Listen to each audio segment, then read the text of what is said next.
Blog Talk Radio. Are you ready to take a bite out of the competition? Are you looking for ideas to make your business better? Welcome to the Core Business Show with Tim Jacquet. Sponsored by Apple Capital Group. At the core of every successful business, you'll find people making a difference. And with each episode of the Core Business Show, we talk with those people, examine those ideas, and explore the strategies that make them special. Now, the host of the Core Business Show, Tim Jacquet.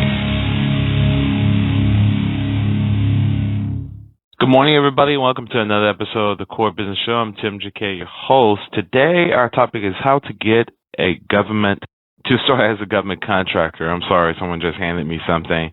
How to get started as a government contractor is very simple. First thing, if you go through our early episodes this year, you hear how to set yourself up as a company. Once you set up yourself as a company, then you can set yourself as a contractor. And what you will need to do is once you have your employer identification number and all that information, you go to Dun & Bradstreet and you apply for a Dun & Bradstreet number as a federal contractor.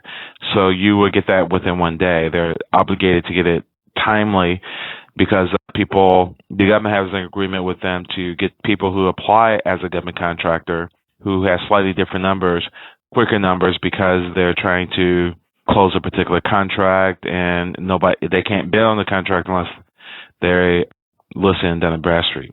So once you get your Dun & Bradstreet number, and then you put that number in CCR.org, is the government contractors license system, CCR.gov.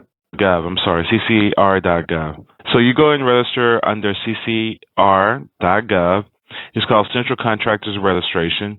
You start a new registration. It takes usually a couple of days before they actually set your account up to their system. So if you go for a holiday, you're going to have to wait for a few days after the holiday. So it takes them a little time to set it up, usually about 2 or 3 days, as much as a week. So anyway, once you get that, then you'll be able to bid on contracts, and you will be listed in the federal government network.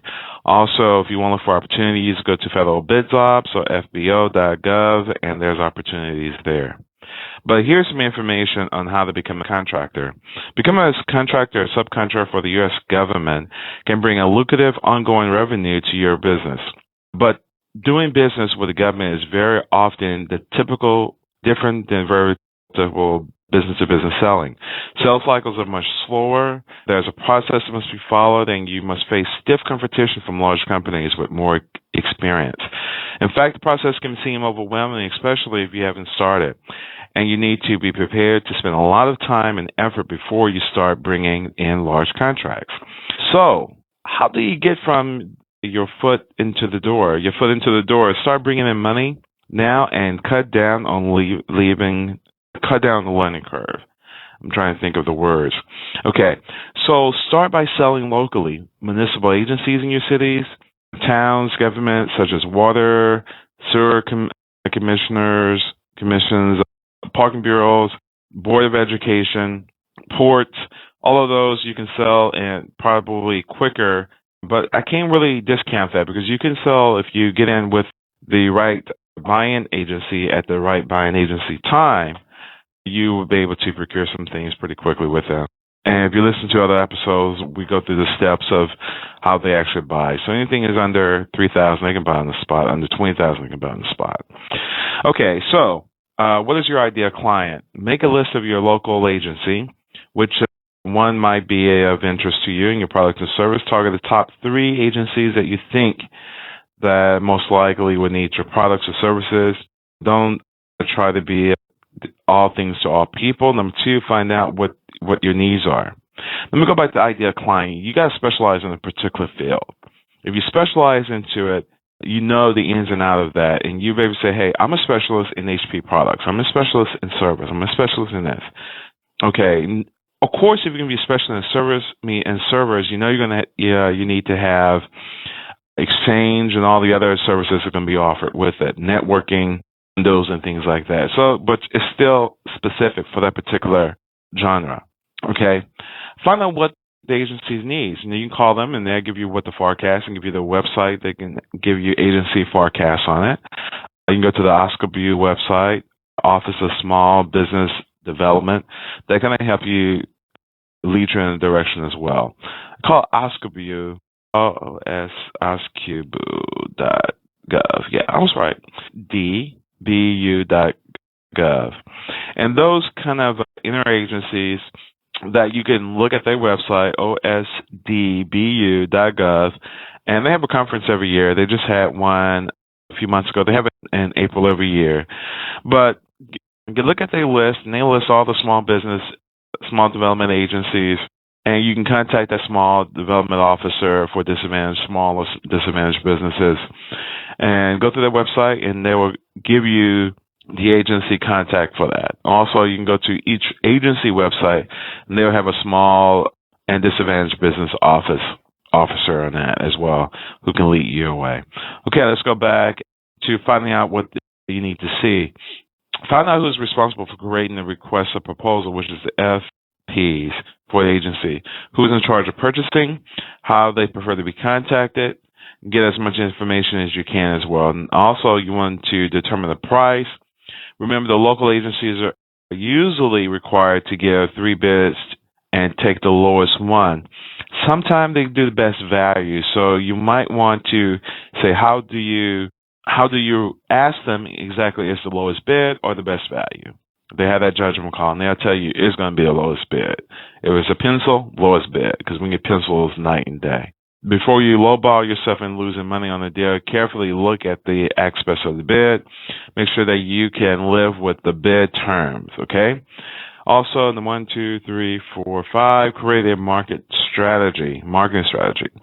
Figure out who, what, when, and how. Set up face-to-face meetings when possible. Bring information such as brochures, catalogs with you. Because the government agencies based mostly on their purchase decision on short-term expenditures, not long-term value. The next one is make contact.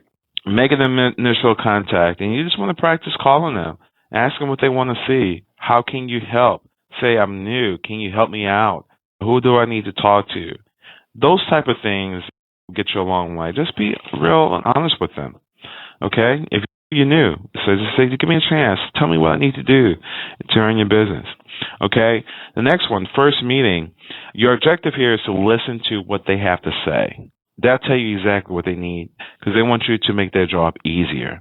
So what does he or she most immediate problems are, pressing needs? Now, do the research for them and try to help them out to get the job done. You want to follow up at the meeting, put an action plan together, and say, hey, this is what I can do. No, you can say, dear Ted, thanks for meeting with me last Friday after we talked. I started thinking about what you said, blah, blah, blah, and I came up with blah, blah, blah. Now, don't be afraid to give you your best ideas. The next one you want to network. No, don't stop. Who else do you know can help champion your cause? Network. Go to SCORE. Go to the Small Development Business Office. Go to the Chamber of Commerce. Network, and always be professional. Okay? That's my advice. Go through selling to the government. I mean, they have state agencies and local agencies, but hang out with the Small Business Office. SCORE can guide you. Small development agencies can help you as well. Business development agencies can help you. Also, check out the 8 program says socially and economically disadvantaged business owners to sell products and goods and services to the federal government. The applicant must be 50% owner and manager of the existing business. Small business disadvantaged business must be certified by the SBA, eligible for the preference under the new federal procurement regulations. Hub Zone, empowering contracting programs. You're in a economically depressed zone, but believe it or not, downtown of every city is economic depressed zone because it's mostly business. Okay? So anyway, those kind of some guides. Let's see what else my notes here has to say. Hub Zone, state agencies, they have check your state agency, check your local agencies, check the minority council in your area. There's about 40 throughout the country. There would be a good help, but you have to pay for their membership and their certification. So anyway, Hub Empowering Contracts. I'm going to put Hub Zones on another show. Everybody, thank you for listening. This has been Tim Jacquet. Thank you for listening to this episode on Core Business Show. This show was talking about how to get started as a federal contractor. You can look at that website, look at our past episodes. We actually break it down a little bit more on Pacific goals, Pacific industries.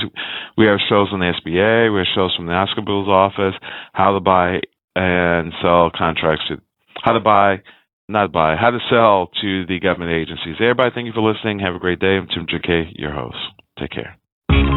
Thank you for listening to the Core Business Show with Tim Jacquet. For a free quote on equipment leasing and financing, visit our website, applecapitalgroup.com. That's applecapitalgroup.com. And fill out the information to receive your free quote. We hope you'll join us for our next episode. And remember, you can always get to the core via iTunes. You'll find all our previous episodes there. Thanks again for listening to the Core Business Show with Tim Jacquet.